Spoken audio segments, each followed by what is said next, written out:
ওয়াইটিতে এখন সবাই পাগল হয়ে গেছে, টাকার নেশায় মানে অন্ধ হয়ে গেছে সবাই। মানে কে কত টাকা কামাতে পারে, এই একটা জায়গা আছে যেখানে ঘরে বসে যত ইচ্ছা নোংরামি, বেপরোয়াগিরি মানে করে উচ্ছৃঙ্খল যে যেভাবে পারো করে কামিয়ে নাও। হ্যাঁ, হ্যাঁ বন্ধুরা, আজকে কেউ কারো স্বামীকে ছেড়ে নতুন ফ্ল্যাটে এসে উচ্ছৃঙ্খল জীবনযাপন করছে, লাল জল, নীল জলে মদ্যপ মানে অবস্থায় সে নিজে সে মুখে স্বীকার করছে যে সে হ্যাঁ, লাল জল, নীল জল খেয়ে ঝিঙ্কু-টাকু জায়গায় গিয়ে সে সবকিছু করেছে। অথচ এতদিন ধরে অন্যের বাচ্চাকে টেনে, অন্যের ফ্যামিলিকে টেনে দিনের পর দিন বলে গেছে। এবার এসো এমএসকে নিয়ে বলব। এমএস তো মানে একদম নিজের বাচ্চা, নিজের মানে কি বলবো ১০ মাস ১০ দিন যে গর্ভে ধারণ করেছে সেই মেয়েকে কান্নার কনটেন্ট বানিয়ে সেটা নাকি প্র্যাঙ্ক, সেটা দিয়ে রেভিনিউ জেনারেট করেছে। সে সেটা দিয়ে মধ্য কথায় সে তার মেয়ের কান্নাটাকে বেচে সে টাকা তুলেছে।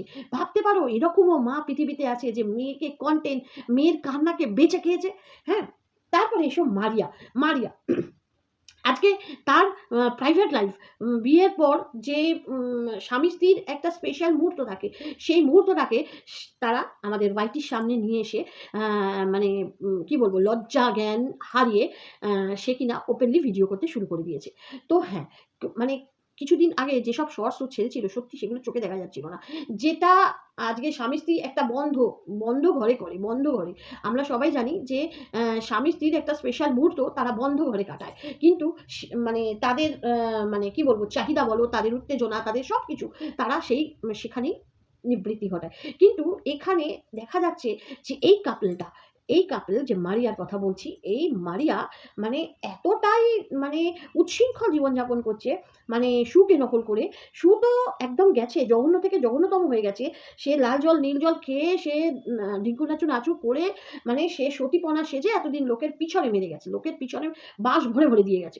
অথচ তার পিছনে এতখানি গু। তো যাই হোক, এবার সে তাকে নকল করছে। মানে সে তো আর সেসবগুলো করে, অবশ্যই দীঘায় গিয়ে দেখেছি আমরা যে সেও কিন্তু সেই পথেরই পথিক।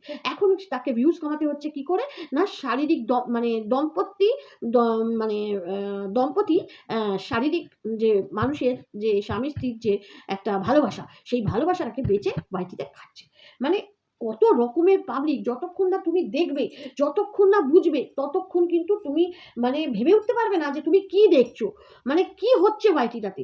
কারোর বিশাল দুতলা বাড়ি, হ্যাঁ, দুটো চাকর বাকর, থার্ড বাটের শেষ নেই। তার মেয়ে একটা ইন্টারন্যাশনাল প্ল্যাটফর্মে কাজ করে। হ্যাঁ, প্রচুর মানে মাখো মাখো অবস্থা ছিল আমাদের সন্দীপের সঙ্গে, প্রচুর মাখো মাখো অবস্থা। শুনছি নাকি প্রচুর জিনিসপত্র গয়নাগাটিও সে তার দরুন ছাড়িয়েছে। এখন সব হাতের কাছে পেয়ে গেছে, এখন তার প্রয়োজনটা ফুরিয়ে গেছে, তাই তো সেই জন্য সোজা কাট হয়ে গেছে। ওয়াইটিতে এসে যার নিজের দোতলা বাড়ি, যে ওয়াইটি থেকে একটা মোটা টাকা আর্ন করে, যার কিনা মেয়ে একটা মানে ভালো জায়গায় কাজ করে ইন্টারন্যাশনাল প্ল্যাটফর্মে, মানে ইন্টারন্যাশনাল প্ল্যাটফর্ম বলছি ইন্টারন্যাশনাল কোম্পানিতে, যার কিনা নিজের একটা দোকানের আছে, তো তাকে কিনা ওয়াইটিতে এসে হাত পাততে হচ্ছে। আর যখন কেউ কিউআর কোড দিয়ে কেউ যখন টাকা চাইছে তখন সে অনেক দোষ করে ফেলছে, তার মা মাসির সেখানেই শুয়ে দেওয়া হচ্ছে। মানে কতটা নির্লজ্জকর, নিজের বেলায় আটিসুটি, পরের বেলায় দাঁত কবাটি। তো সবটাই বললাম বন্ধুরা, মানে এরা কি, এরা বেসিক্যালি কিন্তু এরা টাকা রোজগার করতে এসছে এখানে, মূলত টাকা, আর এদের কোনো ভবিষ্যৎ নেই। যেদিন ওয়াইটি উঠে যাবে এরা রাস্তার ভিখারি হয়ে হাতে বাটি নিয়ে দৌড়ে দৌড়ে লোকের ঘুরবে। হ্যাঁ, এটাই তাদের মানে কি বলবো ভবিতব্য। ওয়াইটিতে এসে যেভাবে তারা মানে নিজেদের কেচ্ছা বিলিয়ে যেভাবে আর্ন করছে, অন্য অন্য সময় কিন্তু মানে অন্যখানে কিন্তু সে সেভাবে আর্ন করতে পারবে না। সেই জন্য এটা একটা সহজ প্ল্যাটফর্ম, যেখান থেকে সাংসারিক কেচ্ছা বিকিয়ে নিজের সন্তানের কান্না বেচে, নিজের স্বামী স্ত্রীর একটা ঘনিষ্ঠতা দেখিয়ে কেউ নিজের সংসার ছেড়ে লাল জল নীল জলে ডুবিয়ে কন্টেন্ট বানিয়ে রেভিনিউ জেনারেট করছে। আরে ভাই, এসব টাকা কতদিন থাকে? তুমি একটা বাচ্চার কান্নার সেই টাকা তুমি মা হয়ে ভোগ করবে।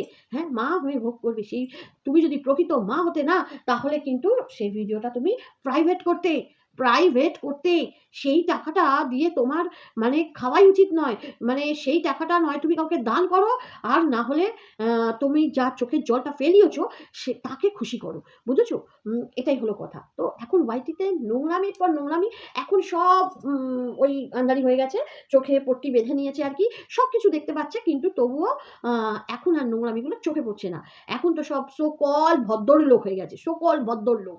এদিকে মুখের যা ছব্বা ছিল, আর ওই লাল জল নীল জলে যে ডুবেছিল সেইগুলো এখন তো বেরোচ্ছে, এতদিন ধরে তো সব চেপে চুপে বসেছিল, আর এখন বেরোতে হয়েছে কি সাপে ভর হয়েছে। তো যাই হোক বন্ধুরা, এইসব চ্যানেলগুলোকে দেখো না, এদের ভিউজ দিয়ে কোনো লাভ নেই, বুঝেছো না? এর থেকে এমন এমন মানুষদের ভিউজ দাও যাদের সত্যি প্রকৃত টাকার দরকার আছে।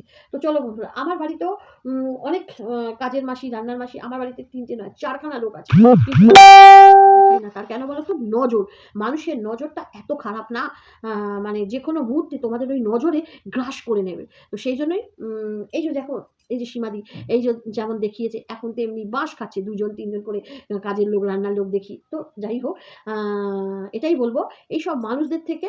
অথচ দেখো একটা সময় এরা কি সোচ্চার হয়েছিল নোংরামির বিরুদ্ধে, আর এখন নোংরামিটা ঘরে ঘরে হচ্ছে। হ্যাঁ, ওদেরই আশেপাশে গু মাখামাখি হচ্ছে, কিন্তু কেউ দেখার নেই।